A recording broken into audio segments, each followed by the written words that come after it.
so you mentioned a little bit of like defining the look and feel to separate it from the master brand. Like, what are some like specific things that you did? Great. So we actually went out and did a lot of market research to really find out where is the white space in the market, and we noticed that it was really about 5 years ago that the beauty space started getting so crowded. I'm sure you guys have all noticed the proliferations of brands in the beauty space. There's the Insta brands, and the client was becoming really overwhelmed with all the choices, and so we actually identified the white space of being uncomplicated, and that's where Beauty Uncomplicated came from. We wanted to really simplify her beauty shopping experience, especially being part of Sephora. She can be overwhelmed when she goes into Sephora. There's so many choices. And so we wanted to really kind of be her beauty friend. We wanted to be really approachable, offer obviously, great product across many categories, but we wanted to really help her. And you'll see us, our models, like when you look at the models we use versus the retailer, we tend to be a little bit more young, more youthful, again, just to have that kind of like approachable angle, because often Sephora collection is her first beauty purchase in prestige. So we're kind of like the gateway to this prestige world of beauty. That's so interesting. And so I think as being like brand builders and marketers, we obviously all look to other brands for inspiration. I'd love to hear, like, what are some brands that you ladies feel are doing just an epic job in terms of branding? I have always been a huge fan of Drybar. I remember when the first Drybar opened, and I just thought the voice of the brand was so clever and witty and authentic, and the concept was just so fresh and different. It was like one of those things that was so simple. And why hasn't anyone come up with that before? But oftentimes I think those are the best ideas. And I just really love, particularly when there's a strong founder behind a brand, and I just think Allie has done an amazing job with Drybar. Totally. Anyone else have another one? Yeah, I was thinking Man Repeller, I think, has a really great personality, and you can like check in and like go one day and then go back like the next week or in a month or 6 months, and that it's like a friend. He's just like, you pick up where you left off, and it feels like comfortable, and you know what to expect, and you know how it's gonna make you feel. So I think they do a really good job of like making you feel included in their conversation, and you really know who's writing each article, and they do a really good job of sharing who's behind their brand. A brand I admire in terms of their innovation is The Real Real. I feel like they kind of took that experience of having to go into a dusty kind of vintage store to acquire a luxury good. They've really made that kind of sexy and easy and accessible. I think it's a really great example of innovation. It's so interesting to me that you mentioned Allie from Drybar, and you mentioned Man Repeller, which obviously is very much infused with Leando's personality. So I'd love to hear, it seems, that there's almost a connection between having like a strong founder and like that personality being infused into the brand. So for you, Lisa, with Lisa Says Gah, how have you used your own personality and personal brand to sort of help build Lisa Says Gah? Well, first I said Gah. No, I think that's a great question. I think at the time when I started, I was really interested in sourcing new talent within emerging designers, and mostly women. So we almost exclusively sell independent female designers. And I was really interested in their story and like, here's the product, here's the person, how do you package that and share that with the consumer? And also at that time, I was going to different sites to find out information about like these new cool girls that weren't like celebrities, but they were it girls kind of before influencers like were really taking over. And I think it's so great to see like that anyone can really have a point of view and be taken seriously and given a platform. And I'm not sure where the question started, but we were talking about how your personality has helped like infuse the brand. I don't know. I think I really like connecting with people and the brands, and I'm not necessarily like in the forefront of Lisa Says Gah, but I'm really there. I'm like such a champion and supporter of the women that are on our site, and I think that comes through for sure. And so Rosie, this one's for you. I know that you make tons of different candy at Sugarfina, but when you see it, you really do know immediately where it's from. I'd love to know, how has your packaging helped define your brand, and was that a conscious choice from day one? Well, first of all, it goes back to the fact that I am that person who will go around and just buy things for the packaging. So I don't even buy products. I'm just like, oh, that's a pretty box. I'll buy that. I'll buy that. So it kind of just comes from my innate DNA of just loving beautiful packaging. When we started, candy stores were like you're scooping with a shovel into a plastic bag. It wasn't a very upscale experience. And we wanted to create something where everything in the store felt like a gift. And whether it was a gift for yourself or a gift that you want to give someone else, we put so much attention into those details of just how does it feel in your hand? How does it look? How does that unboxing feel? Because at the end of the day, the candy is very important. That's what's going to keep you coming back, the quality. But you eat with your eyes first, and you're going to pick up something and want to try it based on how it looks and how it makes you feel. And I guess similarly for Sephora collection, what have you guys done to help use packaging to really draw your customer, your target audience to those products? That's a great question. And one of the products I would say I'm most proud of in terms of packaging would be our new lip story. So I'm not sure how many of you got a chance to check it out, but it's really innovative, not only in that it's kind of fun, it allows us to offer a really sharp price point because we're not using a ton of packaging. I don't know how many of you have noticed that Sephora collection actually doesn't have outer packaging, and so it's one of the reasons we're able to get her, Sephora is owned by LVMH, and there's a lot of makeup brands under LVMH, and we're actually able to deliver the same quality formula as a lot of our sister brands in the portfolio at a really sharp price point because we don't have all the packaging around it. And what we love about this is also just the eco part, the sustainability. Our lip stories uses 25% less plastic than the average lipstick, and so that's actually top of mind and becoming more and more important to us and hopefully all of us as we move forward in our brand building. But lip stories is fun because it just is. It has an emotional connection. It's all about life experiences, and something really exciting with lip stories is we're working to actually figure out how we can make them customized. So ideally, like a client could maybe walk into a store and upload a picture, and then we could give her her own lip stories lipstick with her own picture around it. So, oh, cute. Yeah. But back to the packaging and how you don't actually put the outer packaging on it. Yes. That seems like a very conscious decision to get the price point to a place that makes sense for your audience. Yes, so how do you use information about your audience or your target customer to make those types of conscious decisions? Yes, great question. It really goes back to the root. We know our client, she wants to experiment with beauty. She wants to try new things. She's really inspired by what she's seeing out there. And we're here so she can do that all at an affordable price point. And so we're really looking, again, we're the entry into Sephora. We're really committed to being that opening price point. We have a very smart, sharp price point, and that is how we're able to do it. And either of you have any insight or commentary on just using, I guess, information about your target customer and how that impacts how you're building your brands? Yeah, I mean, one of the things I love about social media is that you really get to have a direct conversation with your customer all the time. And we're so inspired by the creativity that we see of people playing with our candy. I'm convinced that half of the people who buy our candy are styling it, and then maybe they're eating it, maybe they're not, I don't know. And so we get a lot of really fun ideas based on how we see people engaging with the product we have today that inspires us to create new things for the future.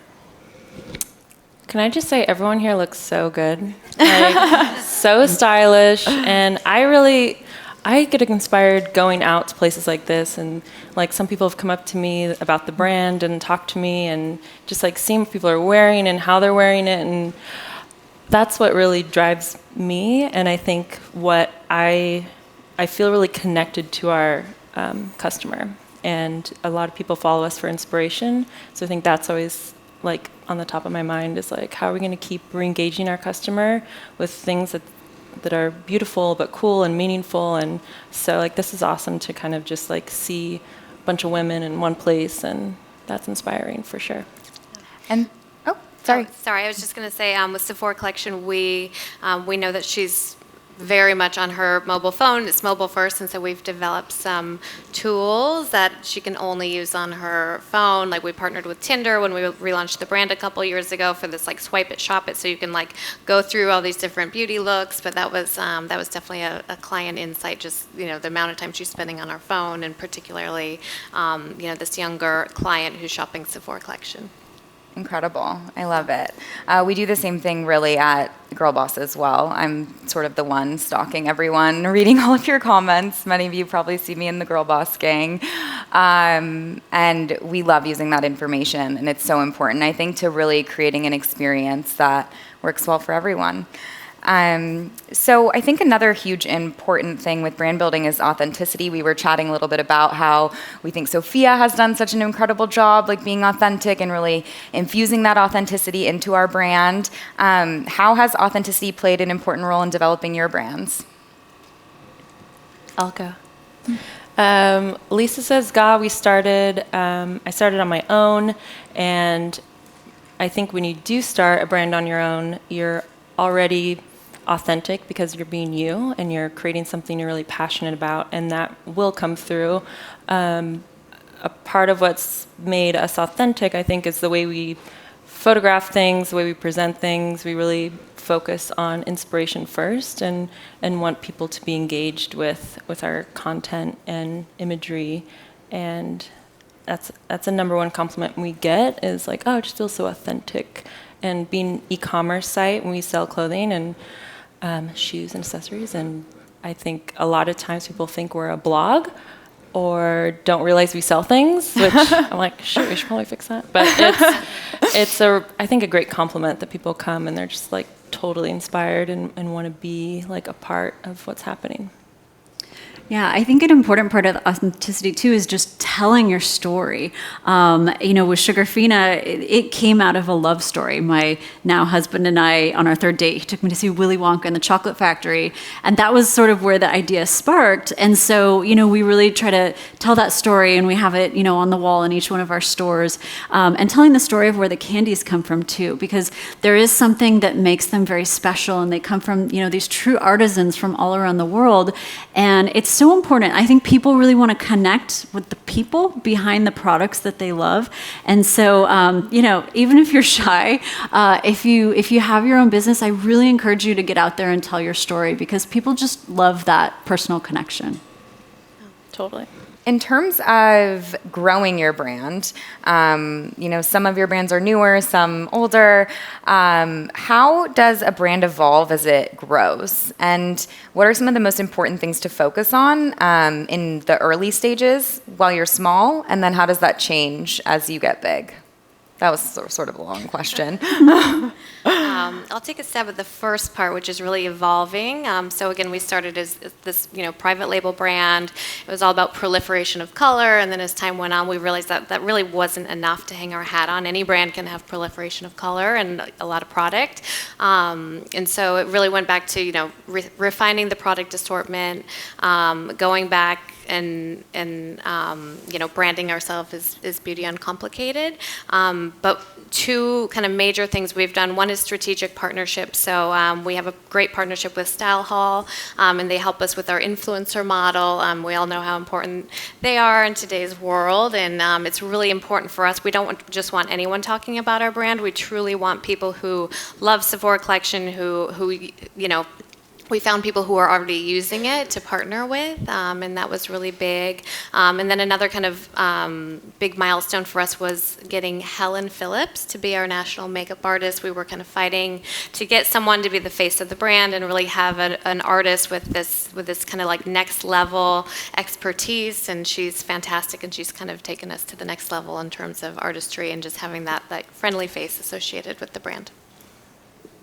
Yeah, I think especially when you have a new brand and you're growing really fast, it's so important to identify those things that are really core to your brand DNA. So one example for us was we want to make people feel special, and we want to make them feel like we really care about them as people. So in the early days, when it was just me and Josh in the basement of our house, and I was like physically packing and shipping every single package, I put a handwritten note in every single order, personalized to the person I was writing it to with some short and sweet little note. And that was something that very early on I said, we will always do this. I don't care how big we get. I don't care if we're shipping tens of thousands of packages every day. There's going to be a handwritten note in every order because that makes people feel special, and that's what makes us different.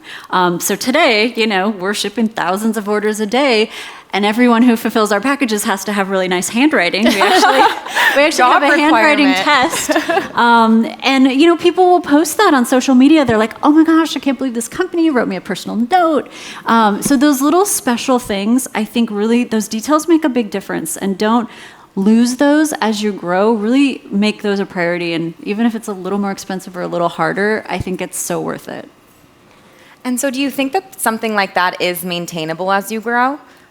Well, yeah. I mean, we were doing like 5 orders a day, and I was personally writing the notes. I don't write the notes anymore. But now, we're doing thousands of orders a day, and it's an extra 15 seconds that goes into our time, adds maybe 8 cents a package. Big deal. That 8 cents really makes a difference in maintaining a relationship with our customers. I love how you know exactly how much it costs. Smart business lady. So I guess in terms of product, we've talked a little bit about it. Many big marketers talk about how you can have the best marketing and sales team, but if your product sucks, you're not going to be able to scale it. Have you ladies found this to be true in your marketing careers? Totally, yeah. If you have a product that is not up to the standards that you're showcasing it at, then you're not really going to gain a following. So I think product matters at the end of the day, but if you don't know how to tell the story and get it out there and market it beautifully, I think it kind of has to be one for sure, and be something that the customer values as much as you do. And I think for us, we are so enthusiastic about all the designers we carry, and we showcase interviews about them, and we're just like cheerleaders for everything. And I think that comes across, and then you get the final product, and it's just as beautiful as we've said it was. Yeah, I mean, I think the holy grail is when you have a product that people love so much that they tell everybody else about it, and you don't have to spend $1 on marketing. I always encourage people who are starting new businesses, before you go out and spend any money, keep perfecting your product, because your product should sell itself. If you have something that is solving a need, or it's something people didn't even know they wanted, but now they can't live without it, they're going to tell that story. They're going to post it on Instagram. They're going to tell their friend. That is such a easier way to grow, and more organic and much less expensive than just figuring out what's the Facebook or Instagram ad that we're going to post tomorrow. At Sephora, we say product is queen. We used to say product is king, but we're proud now that we've moved to queen. It's so important, and I will say, Sephora Collection hasn't always had exactly the right product assortment. It's evolved a lot over the years, and one of the catalysts for the most impactful change we've had is actually building a product development team in San Francisco to be closer to the client. So Sephora's global headquarters are in Paris, and the brand used to take most of the products coming from Paris, but we really recognize, wait, beauty's really, it's really different. The market here in the US is more evolved, and they're looking for more trends, and we weren't really hitting the mark by taking everything from the global team. And so we've gone from a team of 3 people in San Francisco to 14 that just day in, day out make products for the US market. So that's been a huge change for us. And before we were able to get that product piece right, we really, we could have done all the marketing in the world, and we wouldn't have made that key change without the right product at the right time. And so what are some of the things that you do to research and to figure out what goes into those products? That's a great question. We travel the world, which is fun. We always go to the biggest trend shows. Sometimes we'll go to a country that doesn't even have a trend show and just kind of see what's going on, get inspired. We follow, there's a lot of internal beauty resources, and I think it's also important just, beauty has become a lot more, I think lifestyle plays a role. There's the whole wellness, lifestyle. It's just kind of having your finger on the pulse of what's going on out there, and meeting her needs. And obviously, social media has been huge. There's so much stuff out there, so that actually, it's a great thing because it's a tool, and you also have to be able to kind of like navigate through all this stuff and figure out really what is our client looking for in all of this. So it can be like a good thing, and sometimes it can be like too much information. You have to be able to figure it out. It's totally true. Information overload can be a little paralyzing. Yes. I want to also save some time for audience questions, as I'm sure there are many people who have lots of great questions. Do we want to open it up for Q&A? Anyone have any questions? Yeah?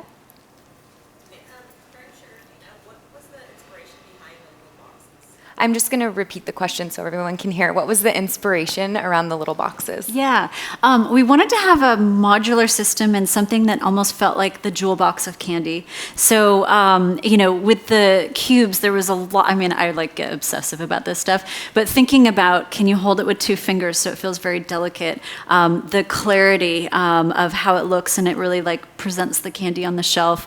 Our whole design your own bento box system allows you to take a beautiful gift box and kind of mix and match your favorite candies. I actually think in a lot of ways, Sephora was a huge inspiration for me, because what Sephora did was it broke down that barrier. You don't have to talk to a person behind a counter. You can actually touch and play. And that's what we wanted to bring to candy, but in a way that was sanitary and was not kids reaching their hand in the barrel and sneezing and eating it. So we really wanted to come up with something that felt really fun to touch and play with. So interesting. Any other questions? Yeah? So for all of you, how important do you think it is to align with brand influencers, bloggers, brand ambassadors for each of your companies? So the question was, how important do you think it is to align with brand ambassadors or influencers for each of your companies? I'll say on Lisa Says Gah, we have a weekly feature called Muse Monday. And we feature women that we find are doing something really interesting. A lot of them are just getting started in their careers, but they have really great personal style, they have really great story, and we think they're ones to watch. And we started the feature just featuring, pulling some photos from their Instagram, just hey, this is someone we like, we think you'll like them.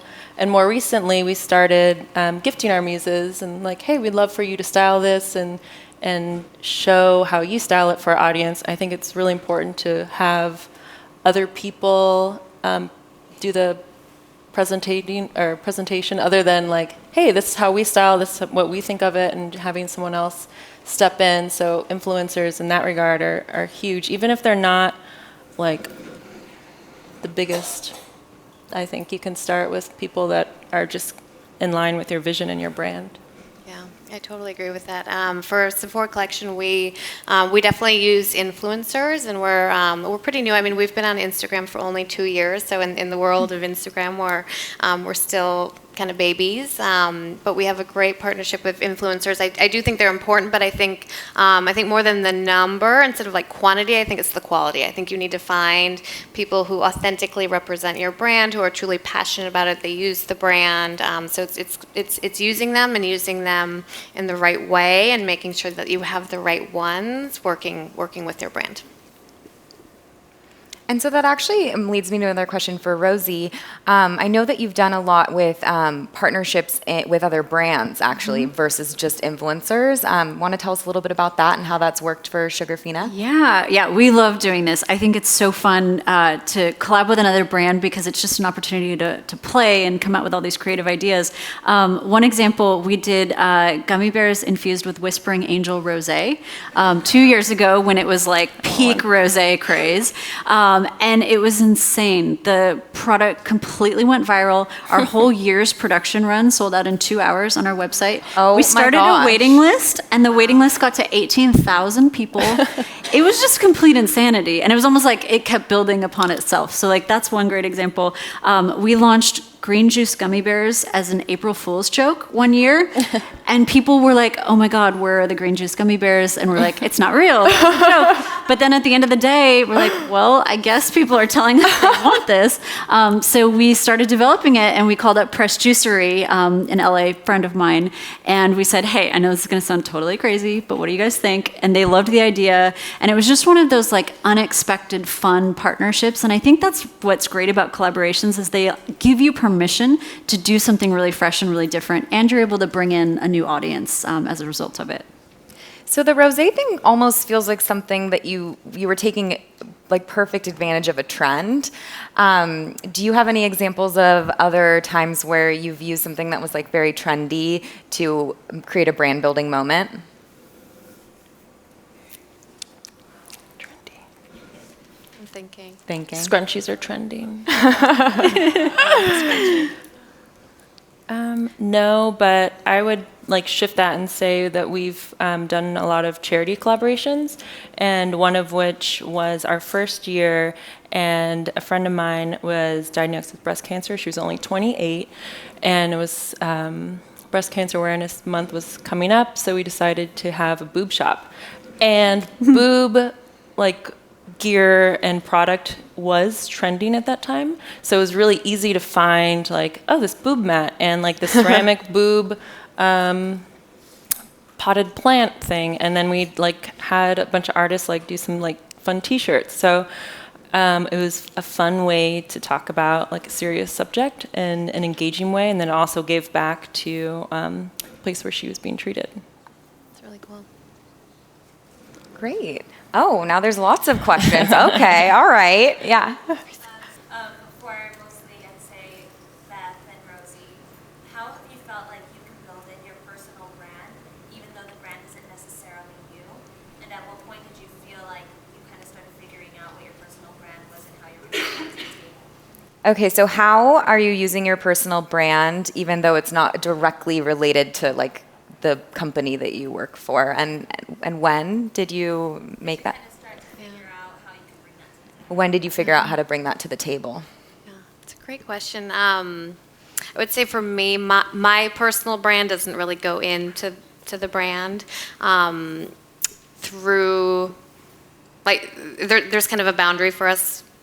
However, I would say where my personal brand comes through is really kind of with my team and with my leadership and the way we get things done. I would say it's not about, we have a very like GSD culture at Sephora, and for me it's not just about getting it done, but GSD, by the way, is get shit done.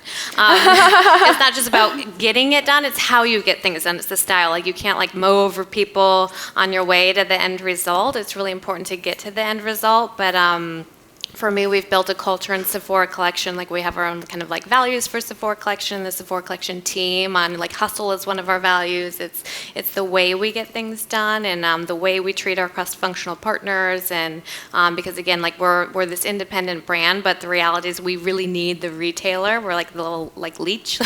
We need all of their help to get everything done. So that's kind of where my personality has gone into the brand. But I wouldn't say my personality is in the brand like client facing.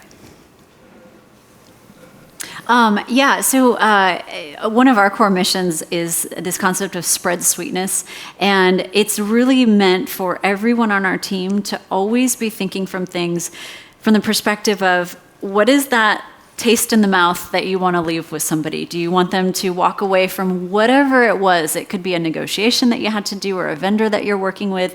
Are they going to walk away and be like, wow, that was really nice. They were really sweet. I really enjoyed that interaction. That's something that's so important to me personally. I mean, we're a candy brand, like we should be sweet people. So I would say that's one area where, I took something that was really important to me personally and really try to infuse that across our whole company, all the way down to our retail stores. I mean, we have like 500 people on our team now. It's crazy. But if you constantly talk about it and hold people accountable to it and make sure that you're showing examples within the company of people who are doing it well, it really just sets a tone that that's who we are, and that's what we're gonna hold ourselves accountable to. I can actually attest to this because I've worked with members of Rosie's team and they sign their emails with Sweetly, which I think is so much better than best. Can we all agree? Any other cues? All right. How do you generate like conversation and comments on your brand, like not just likes and followers, but actual like conversation? So the question is, how do you cultivate conversation on like your social channels? Like how do you create that versus just like likes and comments, but like actual engagement? We have a number of examples of this because we try to not engineer these moments, but we try to make it so that it's possible for people to have these really fun emotional connections with our brand. So as an example, we've had 7 marriage proposals in our stores. So we always kind of like get a chance to talk to people before it actually happens. Usually the guy will call us and make sure it's okay. And we'll talk about, hey, can we share that story? Is that okay? We even had someone call and ask if she could get married in our store. And I was like, heck yes, you can get married in our store. We're doing a contest right now on our Instagram, and it's called the Say Gah contest. And I think this is a fun way for us to engage with our followers. They have to come up with how they can spell out Say Gah, and some people are like doing like putting stickers on, getting a suntan that's like Say Gah, and putting like flowers together and Say Gah. So it's a really fun way to like make people like get creative, and kind of like that's a different way to have a conversation, but like let's see what like you can come up with. And it's been really fun to see what people come up with. So creative, and it's our 3rd time doing that. I would say for us outside of social media, we try to do more events. So it's all about like experiential and how do you kind of bring her into these moments. So we have different platforms, like we were at Coachella and we're always at Panorama. And then obviously our stores provide the best platform possible. You know, we have amazing people in there, and just having that kind of like live IRL moment with people is a great way to engage and connect. Mm-hmm. And so with your contest, for example, are you resharing that stuff? And do you think that resharing stuff on your own platforms, like UGC, like how important is that in terms of building your brand? Yeah, we reshare a lot, especially as the contest comes to an end. We'll reshare a lot of the ones that we've liked the best so far. But we also reshare, if someone opens up Lisa Says Gah package, we have Say Gah tape and packaging, and a lot of people will repost that, and we'll repost it. It doesn't have to be perfect and like the most beautiful photo, but I think it is important to share what people are sharing, because that's a really powerful tool. And for someone to want to say, like, you know, especially everyone has their own brand on Instagram, but if they're willing to talk about you, share it. Yep. For Lisa, what does Gah mean? Oh, Gah! What does Gah mean? Maybe everybody knows and I don't know. Gah means it's that reaction to something you can't put your finger on, but you're just like so excited, have to have it. And it's playful and fun, and that's really, it started, originally I had a blog called Lisa Says Gah, and then it was my Instagram handle, turned to Lisa Says Gah, the e-commerce site. But it's funny because at Nasty Gal, my last day I was there, I went around and did one of the videos on Instagram, and like had everyone say Gah, and it's just like so funny how, you know, one thing leads to the next. But Gah, it can be whatever you want it to be. I think it's just fun, and it's like an exclamation and an expression of just like pure joy. Cool. Mm-hmm.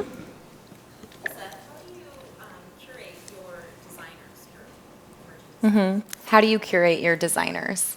How we curate our designers is, our first mission was we want to support independent female designers, like saying no to fast fashion and saying Gah to women that are really like setting something apart. And it's been great to see this market that's really emerged in the past couple of years. But how we've sourced them is through traditional markets, but also Instagram has been a great tool. I travel to a lot of fashion weeks and do a lot of like side research, meeting people, meeting designers. I've met almost all of our designers. We have interviews with each and every one of them, and they're real people doing like a lot of work, and and a lot of them are here and in LA and abroad, but it's been really great to see them grow and a lot of other shops opening up doors for these designers. Yep, in the back. How do you maintain the integrity, the quality of the product, especially in the cosmetics industry, as you grow as a company and you want to process slow, but then you also want to make sure that you can quality products and that it doesn't go down as you brand out. Yeah, it's a great question. So how do you maintain the quality as you grow? Yeah. I would say for us in cosmetics, we have very, very rigorous standards. We have our own team of quality and regulatory people, and so we feel really good about all the different steps that are taken. It's not to say, every brand at some moment has some type of quality issue. It happens. But we have, I would say, one of the best systems in place, again, backed by LVMH, to make sure that that all the, the rigor is there. I would say where we're most challenged with the quality and regulatory is where we're in the space of just fast, like, everyone's trying to, cut down their timelines and bring product to market at a faster rate. And so it's where do you find those moments in a timeline where you can kind of like truncate and maybe like do two things at once to cut down on the time to get something to market. It's really critical, because I think, again, with the proliferation of brands, with everything that's happening and the speed to market, I think a lot of brands are potentially skipping some of the steps that you need to make sure that all of the quality and regulatory pieces are in place, and we're committed to hitting all of them while trying to do it as quickly as possible. I think it's something you also have to really build into your culture. So we have 5 core values. One of them is deliver luxury. And every single person in our company is responsible for all of those details. And I don't care if you're, our CFO, if you walk into our store and you see that something is out of place or not merchandised correctly, you fix it. And that's just kind of the expectation of our company culture. It's kind of like if you see something, say something. You want everyone to really know what that quality standard is, to hold each other accountable for it, and to just jump in and roll up your sleeves. And if you see something that's not right, take the lead and get that fixed. And so how do you infuse that type of behavior, like from the very beginning when you're small, and does that get more and more difficult as you're growing? You have to hire people who have those same values. And so it starts at the top, but then every person that you hire needs to be reinforcing that with the people that they hire. And then essentially it just becomes an ingrained part of your culture. It's not something you have to teach someone. You're actually hiring for that skill set of attention to detail and really being passionate and caring about quality. Mm-hmm. Yeah. For us, I would say it's in the process, and process isn't sexy, and it's definitely not one of my favorite things. But if you have the process right from the beginning, whether you're creating a SKU that you're going to make 5,000 units of or 100,000 units of, if you have the right process in place, then you're going to be okay generally. Yeah, like what you said about the list, because it's something as you grow you can always reference. Like, these are our core values, and as you have a team that expands, like, you can't touch everything, you can at least know that you hire the right people at the beginning, but like these are the check marks when you're making big decisions for the business. So with 3 different businesses at different stages, can you talk about a time that you took a risk, and did you fail, and what did you learn? Starting the business. Number 1, that's always going to be a risk, and there's been steps along the way, but we recently launched our own in-house line. And that's a risk because we were presenting different brands and then putting our own stamp on it, and it's been really slow. And I don't know if there's been any big mistakes. I think there's little mistakes along the way that you kind of just like have to like make little adjustments as you go. One area that has been really challenging for us, so we're only about 6 years old, but we have grown like insanely fast. We have over 50 stores now, a huge online business, tons of wholesale business, and we have a really bad personality trait of like saying yes to everything. And it's like these great opportunities come your way and you're like, yes to this and yes to this and yes to this. And then all of a sudden you're like, oh shit, how are we going to do all of this? And I think that has been our biggest challenge, is really like forcing ourselves to say no to some things, even if they're awesome. Or maybe it's not a no, maybe it's a not right now. Let's do that next year or the following year. Because scaling a business is incredibly hard. And when you take on kind of all of these great new opportunities and then you actually have to bring it to life, you can have a pretty big wake up moment. And we've had a lot of those. We've had just like scaling is just a horrendous challenge. But we're getting better now about being more strategic and prioritizing. Do you have anything? I do. I was just saying the rebrand in general. So when we went out in 2016 and we launched the Beauty Uncomplicated handle, and it was kind of like this fresher look and more approachable and a little bit younger in feeling, and one of the risks in that was making sure we didn't isolate our existing clients, because the reality is we know, like I watch people in the store all the time, like shopping our fixture, and the reality is that she is the average Sephora client. We're the highest penetrated brand within Sephora, and so it was like, how do we relaunch and go out with kind of this new look and feel while making sure that we're not isolating our existing. So it was a little bit of a risk, but it worked. Okay, so how do you make big decisions in terms of your brand, like choosing a color? Is it based on just what you like, or are there other factors that go into those decisions? Oh, that's so hard. Yeah. When we look at like a line sheet and we buy product, we have to decide what style we want, what color we want, and I think there's a lot of like gut reaction, a lot of history after you've experienced like, okay, yeah, we know that our customer loves novelty and that she's not afraid to wear something that might be a little bit more bold. So I think there's like going back to like the check marks, like, is this like, why is this special? Why would I want this? Why would our customer be really interested in this? Like, is it going to create some excitement there? I think sometimes there's a fear of not putting something out into the world until it's perfect. And I think perfection is like the enemy of progress. Before Sugarfina, I was the director of marketing at Barbie, and every toy we would focus group to death. And it was like so sad to watch an awesome idea go through all these changes and ultimately become something that wasn't that great. And so, I think part of being an entrepreneur is just being bold and putting stuff out there. And you're going to learn. Some might work, some might be horrible. You iterate, you grow. But I think if you like put too much time behind trying to like make it the most perfect decision ever, you're just going to slow yourself down, and you might actually not get those risky, wacky ideas out in the world that people, never knew, they wanted, and they love it. For us, I would say it's definitely finding the right balance between art and science. On the science side, we use data, we use reports, we look at market research, we kind of see what's going on to figure out what we need in the assortment. And then we also have to balance that, because if you think about it, data is kind of what happened yesterday, right? It's not going to tell you the future.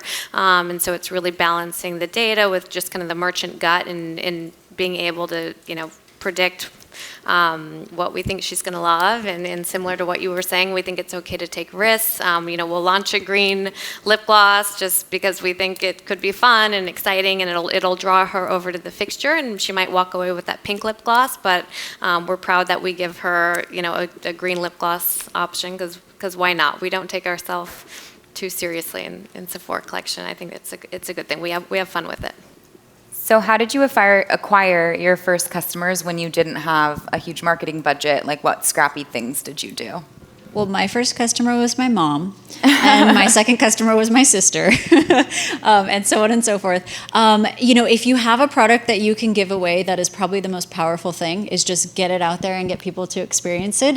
And they might love it, and you might just keep going from there. They might have feedback for you, and then you go back and iterate and change on your product. I think press is really powerful.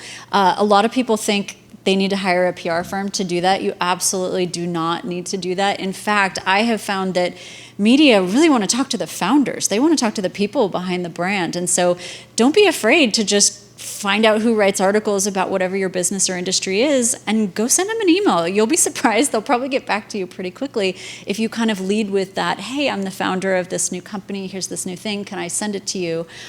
So yeah, I'd say sampling and press are two big ones that are also fairly inexpensive.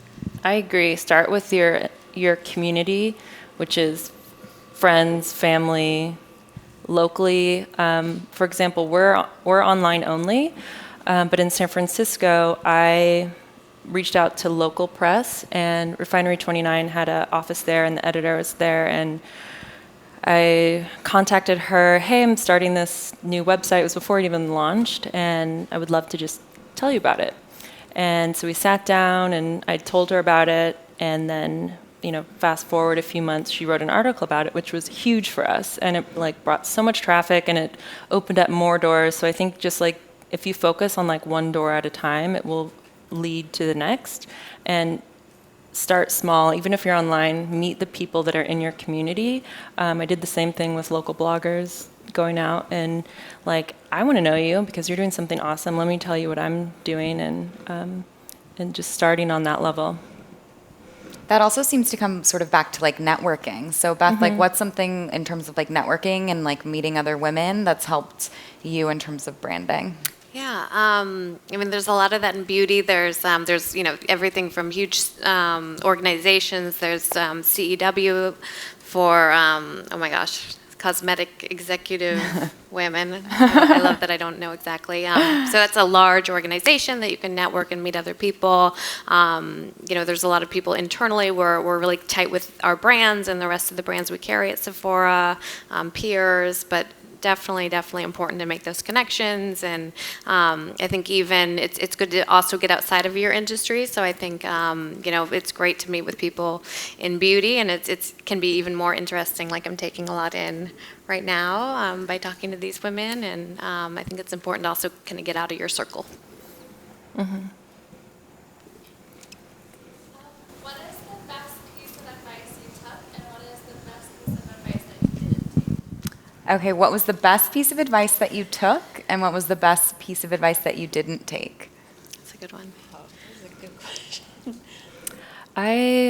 The best piece of advice that I took was, and I think this is just coming from different places, but to do it before you're ready, because you're never going to feel ready or prepared, or you're going to psych yourself out. And what Sophia was saying with the Gwyneth panel, where she's if you're not doubting yourself, you're crazy. And I think you will feel that way. So just move beyond that and just get it over with already. And then advice I didn't take, I think I could have done a better job of asking for help. And a lot of women have started reaching out to me for advice, and I always try to take as many as I can. But this woman from Garmentory reached out to me, and she's can we just talk about your email? How are you growing your email? I was just wow, we're kind of competitors, but this is cool, sharing this information. And I thought, I was so open to it. I wish I had done that more in the beginning. Hey, we're on the same level here. Let's help each other out. Best piece of advice I got was, it's not really a piece of advice, but it was just this mantra, details matter. And I had a boss who basically said that to me every single day, and it really just got ingrained in me. And all of those details really add up to something really special that creates this emotional connection with your brand.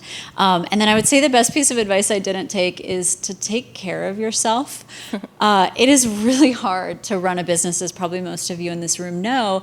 And it's easy to say, oh yeah, I'll take care of myself. And then you just keep putting it off and putting it off and putting it off. And then one day you wake up and 3 years have gone by, and you're not being healthy or exercising or things like that. So taking care of yourself first is so important. It's like putting on your oxygen mask before helping others. And I don't do a very good job of that. And it's something I really have to work on every day. My best advice was to never ask for permission, but ask for forgiveness, which I do a lot. And it's just, if you know something, if you know you're heading down the right path, if you ask too many people, or if you ask too much permission, you're going to be stopped, and it's better sometimes to just kind of go forward and keep moving ahead. In terms of advice I didn't take, I would say I've had some people in my career who are like perfectionists, and I agree, like perfection can be the enemy of not only getting things done, but the enemy of great. And I've had, people advise that, things have to be perfect, and I've never believed in perfection, and I don't follow that, so. Yeah, I was just gonna say, like, what does perfection even mean? And in terms of like a brand, like when are you going too far in terms of like those details? Right. Yep. Question for Rosie. Since you started this with your now husband, were you nervous if it was only dating That is a very type A thing to do, right? On your third date, let's start a business. No pressure. He was nervous. I was not. For whatever reason, I just somehow knew it was all going to work out. I think the thing that makes it work for us is that we have very different lanes, a very clear division of responsibilities. He's kind of like back of house, I'm front of house, and we have a lot of trust and respect for each other. I think that is critical. If you're always kind of looking over, and whether it's a personal relationship or even just a friend you're working with, if you're always kind of like looking over their shoulder to make sure they're doing it right, that just creates a really unpleasant, awkward environment. So if you're going to start a business with a family member or a significant other or a friend, absolutely 100% be sure that you have trust and respect for that person, because if there's any doubt, that will just start to eat away at the relationship, and it can get toxic pretty fast. I would say, I think in terms of working in general, trust is important. How has trust played a role in your career as well? Huge. I mean, you have to trust. You have to trust the people above you. You have to trust the people below you. I think one of the best things I have every day is I trust my team. Like with everything, I travel a lot. We move quickly. They're very empowered. I trust them. I empower them to do the right things and make good decisions. And if they don't, and if they make a mistake, it's okay as long as they learn from it and we can move on. Mm-hmm. Yep.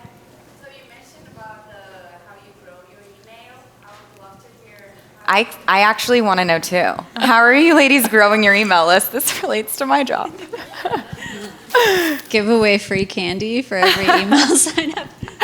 I'm sort of kidding, but sort of not. We just started teaming up with giveaways, which has been like new, and I don't. There's also if you're online, you can a lot of times if you're first order, you get a % off. But then your email content really has to be engaging and not just like promotional. So I think that's important to keep a high open rate and click rate. You can like add on all these emails, but if they're just like in there to get the code and then they're out, it's important to make sure that they know they're not just getting a code, that they're getting something else. And that's my answer.